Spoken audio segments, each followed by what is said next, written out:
আজকের এই রেসিপিটা আমার মায়ের থেকে শেখা। আর মা শিখেছিলেন তার মায়ের কাছ থেকে, মানে আমার দিদার থেকে। মায়েরা যেহেতু পূর্ববঙ্গীয় লোক, তাই খুব অল্প মশলায় ভিন্ন স্বাদের অনেক ধরনের রান্না মা জানেন। তার মধ্যে একটি রান্না হচ্ছে এই ইলিশের কাসুন পোড়া ঝোল। একঘেয়ে সর্ষে ইলিশ বা বেগুন ইলিশ বাদ দিয়ে যারা ভিন্ন স্বাদের কিছু স্বাদ পেতে চান, তারা ইলিশ মাছের কাসুন পোড়া ঝোলের এই রান্নাটা একবার করে দেখতে পারেন। চলুন দেখে নেওয়া যাক পূর্ববঙ্গের এই বিশেষ রান্নাটি। 700 থেকে 800 গ্রাম ওজনের এই ইলিশ মাছগুলোকে কেটে ধুয়ে পরিষ্কার করে নেওয়া হয়েছে। ইলিশ মাছ খুব একটা ধুতে নেই, এতে এর স্বাদ চলে যায়।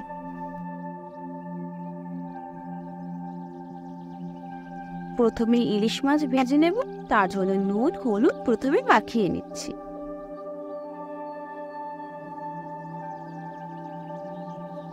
আর ইলিশ মাছের গায়ে কিছুটা কাঁচা তেল মাখিয়ে নেব।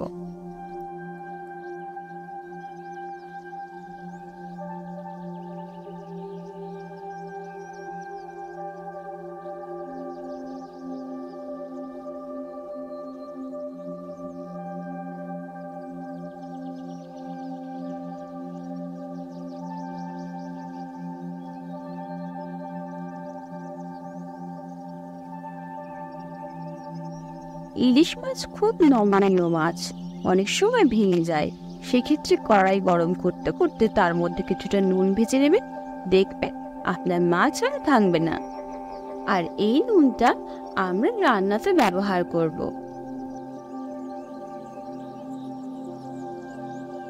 যেহেতু এই রেসিপিটা কাসুন পোড়া ঝোলের, তাই আমরা কড়াইতে কিছুটা সাদা ও কালো সরষা মিশিয়ে সেটাকে শুকনো খোলার তেলে নিয়ে একটা ছোট্ট হামানদিস্তায় গুঁড়ো করে রেখে দেব, যেটা আমরা রান্নার একেবারে শেষে ব্যবহার করব।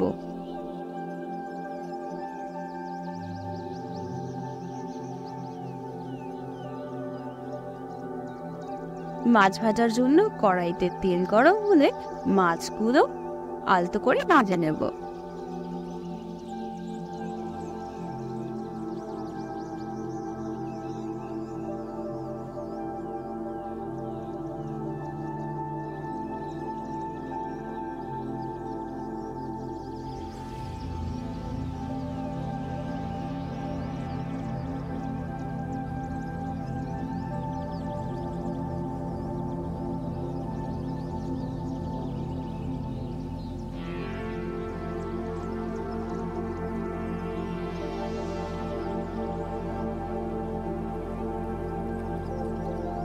ইলিশ মাছ খুব একটা বেশি ভাজতে হয় না, 2 থেকে 3 মিনিট ভাজলেই যথেষ্ট।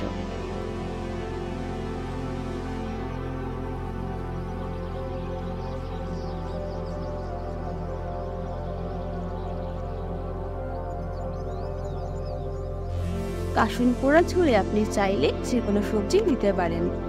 আমরা ইলিশ মাছে বেগুন দেব, আর তার জন্য বেগুনগুলো এরকম লম্বা ফালি দিয়ে কেটে তারপর সেগুলোকে ভেজে নেওয়া হয়েছে।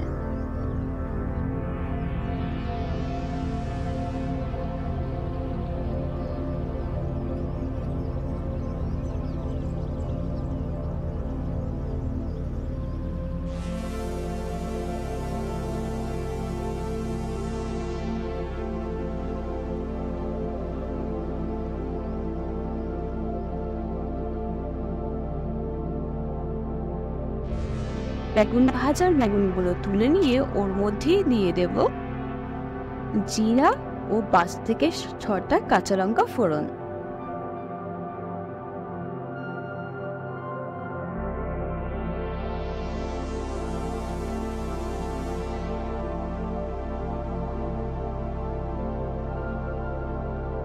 তারপর দিয়ে দিচ্ছি এই পোস্তর ব্যাটারটা। মশলার বেস হিসেবে আমরা ব্যবহার করছি পোস্ত বাটা। এই পোস্ত বাটাটা পূর্ববঙ্গীয় রান্নার কাসুন পোড়া ঝোলে দেওয়া হতো না, এটা আমরা এক্সট্রা অ্যাড করেছি। এর জন্য 2 থেকে 3 চামচ পোস্ত আমরা মিক্সিতে ভালো করে পিষে নিয়েছি এবং একটা স্মুথ ব্যাটার বানিয়ে নিয়েছি। ওখানকার রান্নাটা কাঁচা লঙ্কা বাটা দিয়ে করা হলেও ওরা কিন্তু এই ধরনের কাশ্মীরি লাল মির্চ ব্যবহার করেছিল।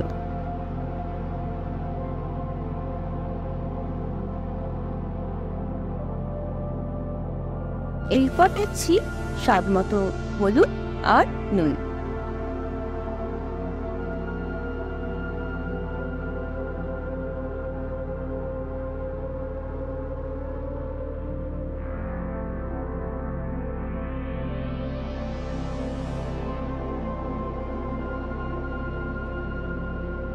রান্নায় স্বাদের সমতা বজায় রাখার জন্য ব্যবহার করছি অল্প চিনি।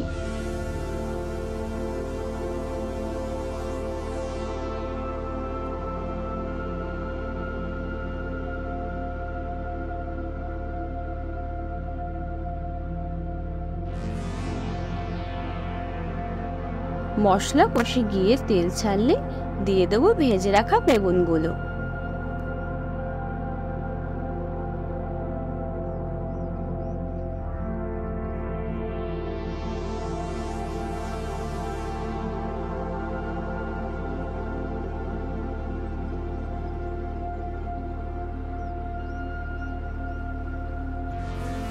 বেগুনটায় আমরা সেই মশলার মধ্যে 5 মিনিট মতো বেগুনটাকে রান্না করব।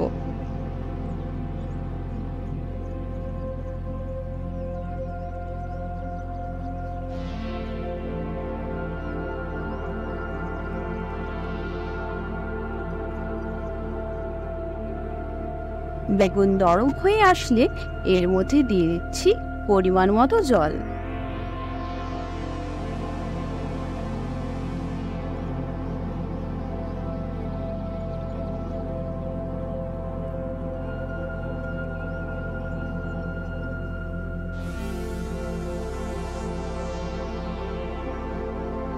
এবার এটাকে মিডিয়াম আঁচে ফুটতে দেব।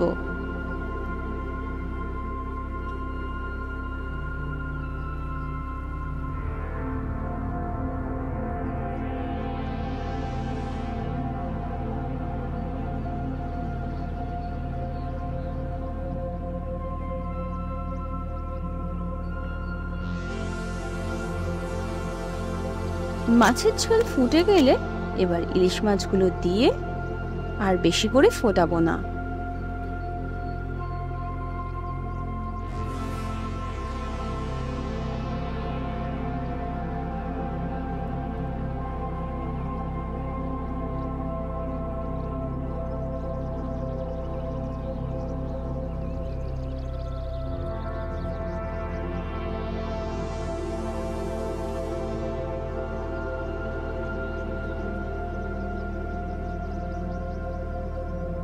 তিন থেকে 4 মিনিট পর এর ওপর দিয়ে ছড়িয়ে দেব শিলে বাটা এই কাসন।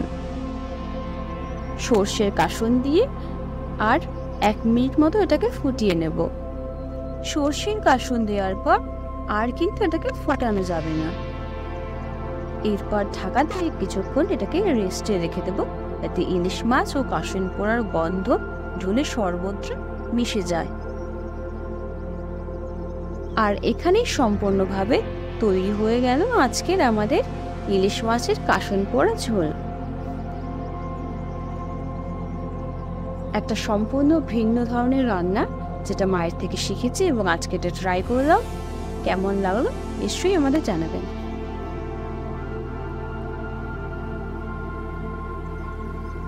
আর যদি আমাদের রেসিপিগুলো ভালো লেগে থাকে তবে লাইক অ্যান্ড সাবস্ক্রাইব করার অনুরোধ করছি। আর পাশে থাকা বেল আইকনটা প্রেস করে দেবেন। ভিডিওটা সম্পূর্ণ দেখার জন্য অনেক ধন্যবাদ। আপনারা সকলে অনেক ভালো থাকুন।